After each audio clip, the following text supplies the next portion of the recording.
এগৰাকী অসহায় অন্ধ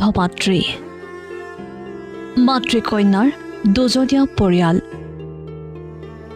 চলাবলৈ কন্যা ওলাই যায় ঘৰৰ কাষৰীয়া ঠাইলৈ, কিন্তু খুজি মাগি ভাতমুঠি যোগাৰ কৰিবলৈ অপাৰগ কন্যা, কিয়নো দুৰাৰোগ্য ৰোগত ভুগি শয্যাগত কন্যা।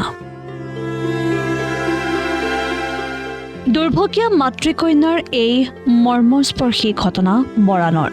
উৰেটো জীৱন সংসাৰৰ বোজা কঢ়িয়াই অৱশেষত দৃষ্টিশক্তি হেৰুৱাই পেলোৱা এগৰাকী অসহায় মহিলাগৰাকীৰ সহায় সাৰথি তেওঁৰ এই কন্যা, যিগৰাকী কন্যা বৰ্তমান দুৰাৰোগ্য ৰোগত আক্ৰান্ত হৈ চিকিৎসাৰ পৰাও বঞ্চিত হৈ আছে, যাৰ ফলত উপায়হীন হৈ পৰিছে মাতৃকন্যা।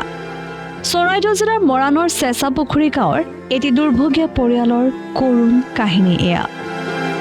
চেঁচাপুখুৰীৰ প্ৰয়াত ৰবিদেৰ পত্নী বিভাৰাণী দে আৰু কন্যা গংগা দেৰ অসহায় অৱস্থাক লৈ চিন্তিত হৈ পৰিছে ওচৰ চুবুৰীয়াও।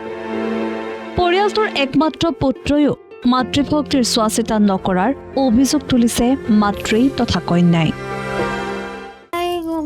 খুজিবলৈ যায় ছোৱালীজনী, মন্দিৰত বহি বহি খুজিবলৈ যায়, তাকে আনি এতিয়া এক সপ্তাহলৈকে নাই, খুজিবলৈ যাব পৰা নাই, একো নাই। 2 সপ্তাহ হৈ গ'ল। মোৰ কেঞ্চাৰ হৈ গ'ল, আজি 2 বছৰ ওপৰত হ'ল। কেমো দিলোঁ 2বাৰ আৰু পইচাৰ কাৰণে যাব পৰা নাই।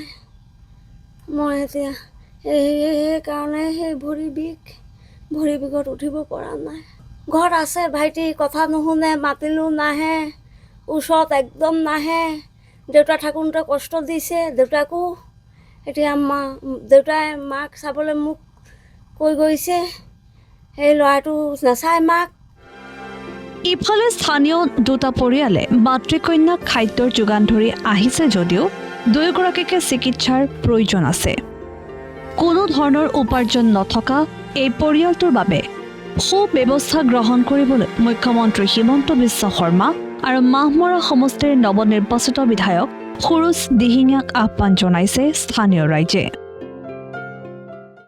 আজি ভালেমান দিন হ'ল এনেকুৱা হৈ থকা, খালি ইমান বেছি হৈছে বুলি নাজানো, তেওঁ খুজি মাগি খাই থাকেতো।